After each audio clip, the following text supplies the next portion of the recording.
شروع اللہ کا نام لے کر جو بڑا مہربان نہایت رحم والا ہے۔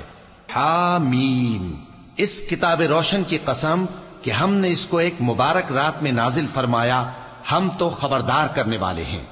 اسی رات میں تمام حکمت کے کام فیصل کیے جاتے ہیں، یعنی ہمارے ہاں سے حکم ہو کر بے شک ہم ہی فرشتوں کو بھیجتے ہیں۔ یہ تمہارے پروردگار کی رحمت ہے، وہی تو سننے والا ہے، جاننے والا ہے۔ آسمانوں اور زمین اور جو کچھ ان دونوں میں ہے سب کا مالک، بشرطے کہ تم لوگ یقین کرنے والے ہو۔ اس کے سوا کوئی معبود نہیں، وہی زندگی دیتا ہے اور وہی موت دیتا ہے، وہی تمہارا اور تمہارے پہلے باپ دادوں کا پروردگار ہے۔ لیکن یہ لوگ شک میں پڑے کھیل رہے ہیں۔ تو اس دن کا انتظار کرو کہ آسمان سے صاف دھواں نکلے گا جو لوگوں پر چھا جائے گا، یہ درد دینے والا عذاب ہے۔ اس وقت وہ کہیں گے کہ اے پروردگار، ہم سے اس عذاب کو دور کر، ہم ایمان لاتے ہیں۔ اس وقت ان کو نصیحت کہاں مفید ہوگی، جبکہ ان کے پاس پیغمبر آ چکے جو ہمارے احکام کھول کر بیان کر دیتے تھے۔ پھر انہوں نے ان سے منہ پھیر لیا اور کہنے لگے، یہ تو سکھایا پڑھایا ہوا ہے، دیوانہ ہے۔ ہم تو تھوڑے دنوں عذاب ٹال دیتے ہیں مگر تم پھر کفر کرنے لگتے ہو۔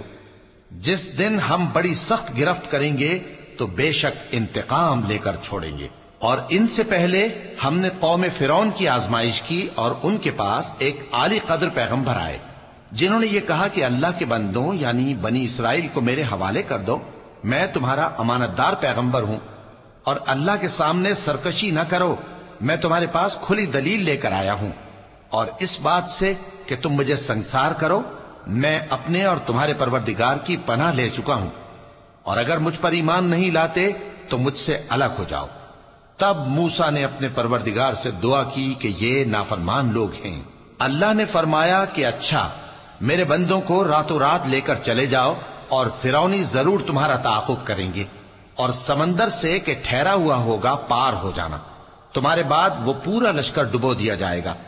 وہ لوگ بہت سے باغ اور چشمے چھوڑ گئے اور کھیتیاں اور نفیس مکان اور آرام کی چیزیں جن میں وہ عیش کیا کرتے تھے۔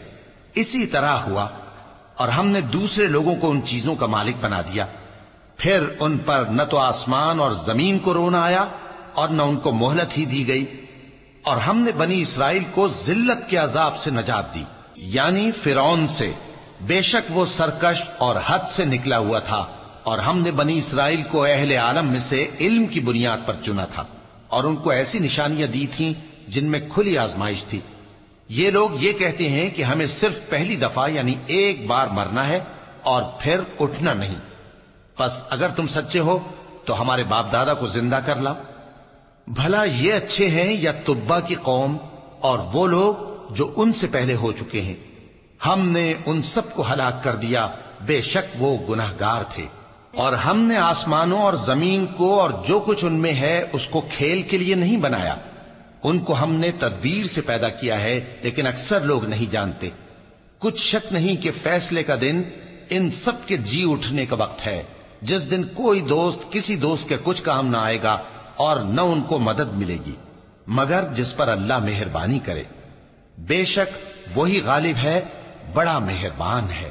متقابلین، بلا شبہ تھوہر کا درخت گناہگاروں کا کھانا ہوگا، جیسے پگھلا ہوا تانبا۔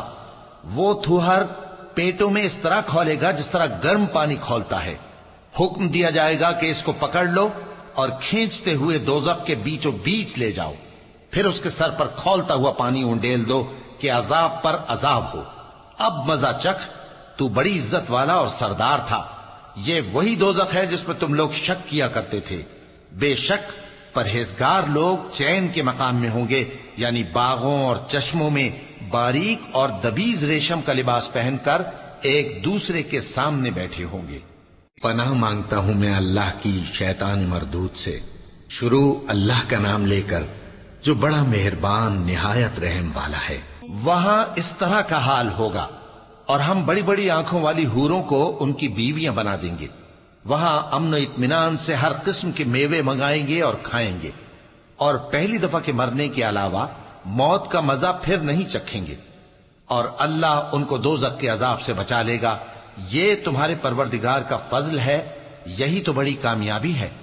ہم نے اس قرآن کو تمہاری زبان میں آسان کر دیا ہے تاکہ یہ لوگ نصیحت حاصل کریں، پس تم بھی انتظار کرو، یہ بھی انتظار کر رہے ہیں۔